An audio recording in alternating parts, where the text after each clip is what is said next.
রাসূলুল্লাহ সাল্লাল্লাহু আলাইহি ওয়াসাল্লাম রমজান মাস আসলে প্রচুর পরিমাণে ইবাদত করতেন।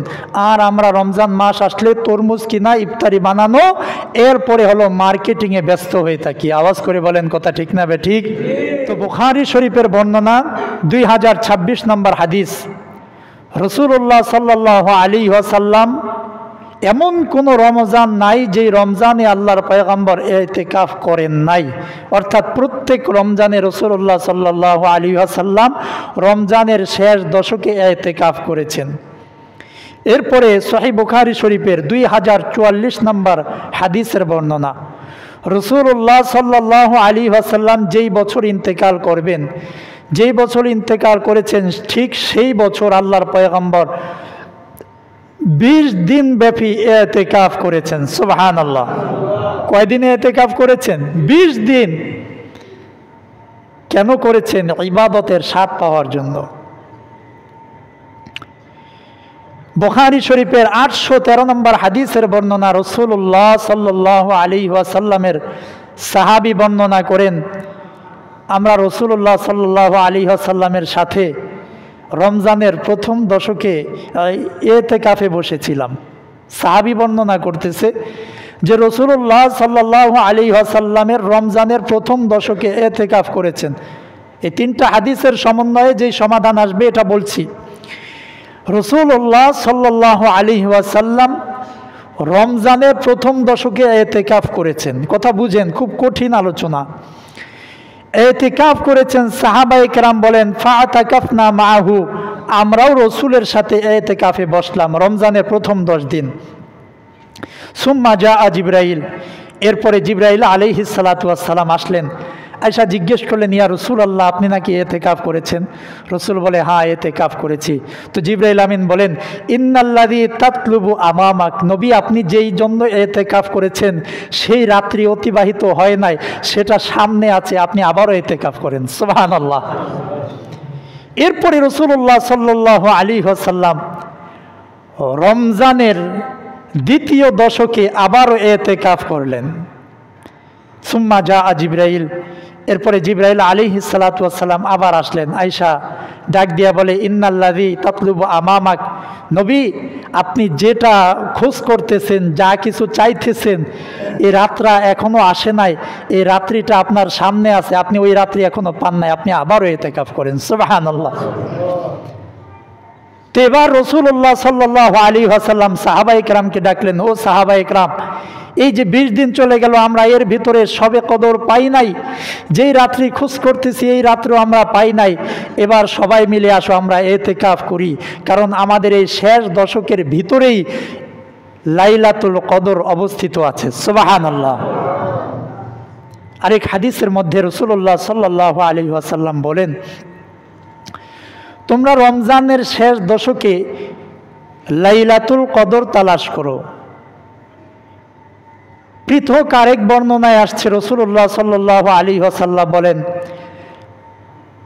রমজানের শেষ দশকের বেজর রাত্রিতে তোমরা লাইলাতুল কদর তালাশ করো। সুবহানাল্লাহ।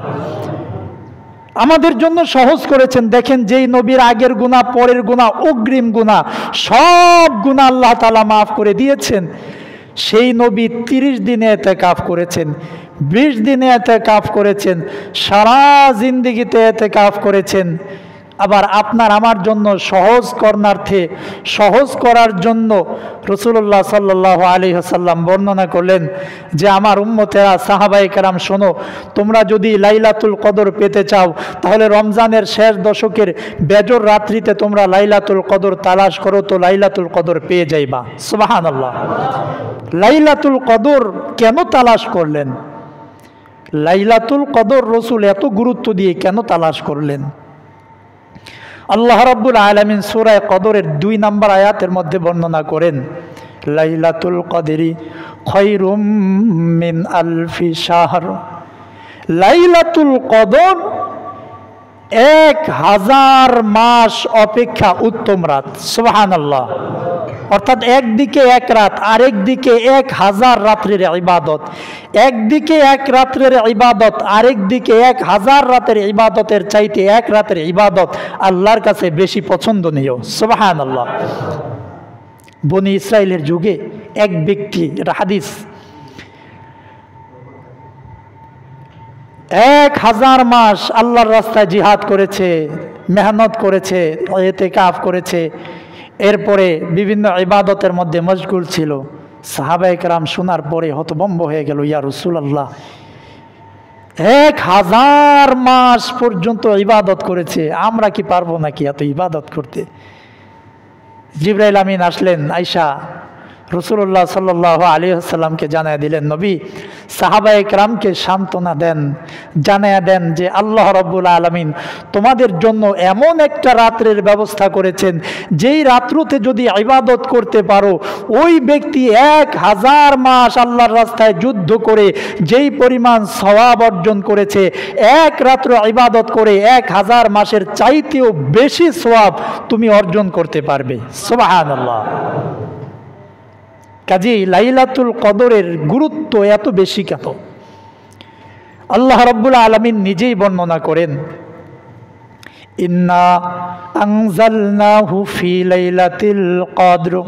আল্লাহ রাব্বুল আলামিন ডেকে বলেন, নিশ্চয় আমি রব এই লাইলাতুল কদরের রাত্রিতে কোরআনুল কারীম নাজিল করেছি। সুবহানাল্লাহ।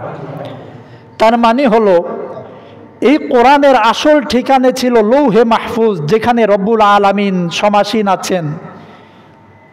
সেই লৌহে মাহফুজের থেকে একত্রে সবগুলো কপি প্রথম আসমানে বাইতুল ইজ্জা নামক একটা স্থান আছে। এই বাইতুল ইজ্জা নামক স্থানে এই লাইলাতুল কদরে আল্লাহ রব্বুল আলামিন লৌহে মাহফুজ থেকে সম্পূর্ণ কোরআনের কপিকে বাইতুল ইজ্জায় দান করেছিলেন। সুবহানাল্লাহ। এরপরে পর্যায়ক্রমে কখনো 2 আয়াত, কখনো 3 আয়াত, দীর্ঘ 23 বছর ব্যাপী এই কোরআন আপনার আমার জীবন চলার পাথেয় হিসেবে আল্লাহ রাব্বুল আলামিন নাজিল করে দিয়েছেন। সুবহানাল্লাহ। তাহলে এই কোরআন নাজিলের যেই রাত, এই রাত হলো লাইলাতুল কদরের রাত। এই রাতে আল্লাহ রাব্বুল আলামিন লৌহে মাহফুজ থেকে কোরআনুল কারীমকে আমাদের জন্য প্রথম আসমানের বাইতুল ইজ্জা নামক স্থানে দান করলেন। এরপরে পর্যায়ক্রম পর্যন্ত এই কোরআনের কপি পৌঁছে গেল। কাজেই এই কোরআনকে আল্লাহ রাব্বুল আলামিন সামনে রেখে আপনাকে আমাকে মাফ করতে চায়, পথ দেখাইতে চায়, পরিবর্তন করতে চায়, জান্নাত দিতে চায়। এজন্য আমাদের উচিত যে এই রাত্রিকে সামনে রেখে অধিক পরিমাণে ইবাদত করা।